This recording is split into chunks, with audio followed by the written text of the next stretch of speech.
Hello guys! Hello. This is for Leo. Welcome Leo dito sa Kapalaran 888. Welcome. Alamin natin Leo kung anong messages, vibration, gabay, energy para sa inyong lahat. Ito ay para sa March 16 hanggang 22. So this is the third week of March 2026. So titingnan natin Leo kung anong message ang kailangan mong marinig.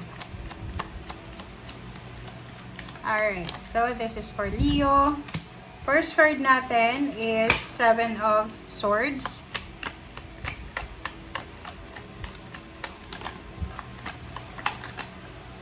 And next ay Ace of Swords. Okay, Leo. Comment down below if you resonated. And this message is in general naman. So, gamitin natin ang ating intuition sa panonood. Okay. Yung first card mo dito is Seven of Swords, but there's an Ace of Swords also. So, this is all about information, communication, balita, text, call, or any types ng impormasyon.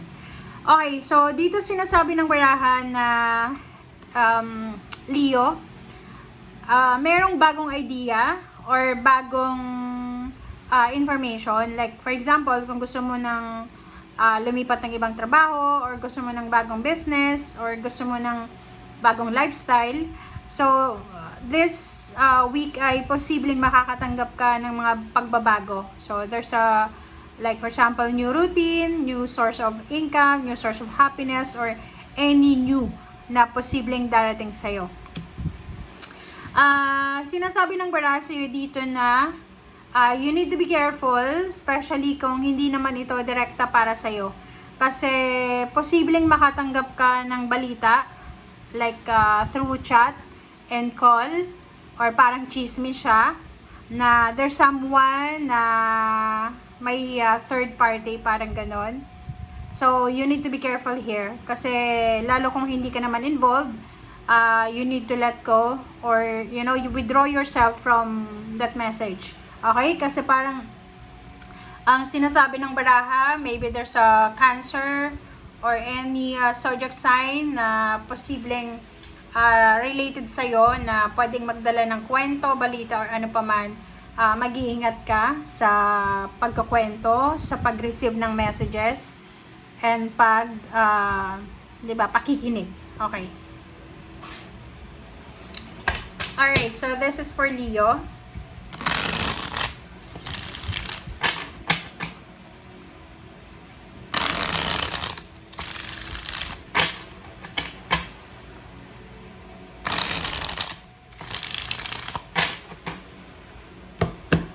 Okay, Leo. Tingnan natin. First card mo dito is Nine of Cups. There's a Six of Swords. Ace of Cups. Six of Pentacles. Wow. And there's a Three of Swords. Okay. Leo. Yung Three of Swords mo dito, this one is all about maybe ganon. Kasi lumabas yung Seven of Swords. May posibilidad dito na may Leo na pwedeng magsiselos ka sa asawa mo, sa boyfriend, girlfriend, or kung kanino man. Basta para tong tamang hinala lang. Like for example, wala ka namang proof na niloloko ka, pero parang pakiramdam mo niloloko ka. Parang ganon. So, maybe this is just from the Mercury retrograde. Kasi yung Mercury retrograde, magtatapos siya ng March 20. So, sakop pa ng linggong ito para sa'yo, Leo. So, if ever lang na this week makaramdam ka ng depression, ng anxiety, yung parang wala kang energy, yung din, confusion, misunderstanding, parang mami-misunderstood mo yung mga sinasabi ng mga tao sa paligid mo. Alright? Okay. Nine of Cups and Six of Swords, sinasabi ng bara sa'yo na isang happy occasion, happy celebration, ang posibleng darating sa'yo. So, sinasabi ng baraha, maybe you are invited sa wedding, you're invited sa birthday celebration, maybe there's a despedida party, there's an incoming party like a reunion, or ano bang tawag dito? welcome party. Okay? So, sinasabi din ng baraha sa'yo dito, Leo, na yung iba na merong mga like ina-anxiety kayo, may mga insomnia, as much as possible daw sa linggong ito, hanapin mo or maghanap ka ng solusyon or maghanap ka ng rason para ma-resolve mo yung lungkot na nararamdaman mo. Isa sa mga solusyon dito is isang napakagandang balita ang posibleng darating sa'yo. Like for example, this one is in terms of money.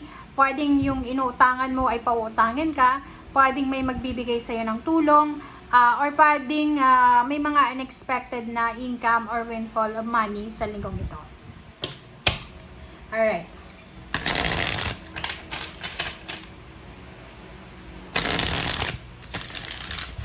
Alright, let's clarify. 9 of Cups. Okay, what's the 9 of Cups?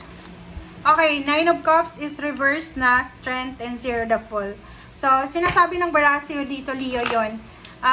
Merong iba sa inyo ngayon na talagang merong mga emotional stress na pinagdadaanan or parang ano lang, hormonal imbalances ba? Or pwedeng tawag dito, menopausal, parang gano'n, yung mga babae na may edad na. Or pwedeng yung iba sa inyo dyan, parang feeling mo, wala kang energy na makapagsimula ulit. Wala kang energy para kumilos sa linggong ito. Parang ang gusto mo lang is mahiga, magpahinga, ganyan, ganito. Alright, 6 of Swords. Are you planning for a travel? So, yun. Sinasabi ng bara sa'yo dito, Leo, na isang paglalakbay. So, maybe there's a relocation. It's either you're planning to relocate, you're moving, yun, magta-travel ka, bibili ka ng sasakyan, lilipat ka ng career, or kung ano man ng mga changes na posibleng plano nyo sa linggong ito, ang posibleng hindi matuloy. Okay, Ace of Cups. Ace of Cups is the Empress. Yun. Maraming relationship ang magsisimula sa linggong ito. So, may mga reconciliation na posibleng mangyari. May mga bagong friendship, bagong collaboration, bagong acquaintance. May mga dito renewal ng mga relationship. So, nakikita natin dito yung like for example, bagong love life or new members of family, bagong source of happiness na mararanasan nyo simula ngayong linggo. Maybe there's unexpected na pregnancy, unexpected na parang wedding, parang ganon. So, yan ang mga possibilities na mangyari this week. Okay, 6 of Pentacles. 6 of Pentacles, Ace of Pentacles, and 5 of Pentacles. So, nakikita ko sa'yo dito, especially kung ikaw ay Leo na you are suffering financially. So, marami kang bills, marami kang pera na kailangan na i-accumulate or ipunin sa linggong ito. Sinasabi ng baraha sa'yo dito na may posibilidad na may mag-share ng blessing sa'yo. So, pwedeng may tumulong sa'yo, may mautangan ka, or maybe there's someone here na magpapadala sa'yo ng tulong, financial help, or anything na money or tangible ito. Alright, and last card natin is 3 of Swords. What's the 3 of Swords, guys? Ace of Swords. So, sinasabi ng baraha sa'yo dito, ayun, di ba, nakita mo naman sa first 2 cards na sinasabi na iwasan natin yung chismis. Iwasan natin yung chismis, Leo. Iwasan natin yung pakikipag-usap sa mga tao na involved yung ibang tao. Like, halimbawa, may mga group chats kayo or may messenger ka and there's someone here na palaging mag-chat sa'yo na, alam mo, Leo, I have something news for you. So, puro chismis, puro panlilibak, puro ibang tao yung pinag-uusapan.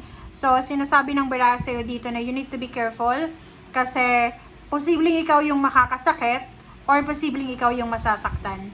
Okay? So, as much as possible, kailangan mong kontrolin yung social media interaction mo, lalo na kung hindi naman ito importante, hindi naman emergency. Okay?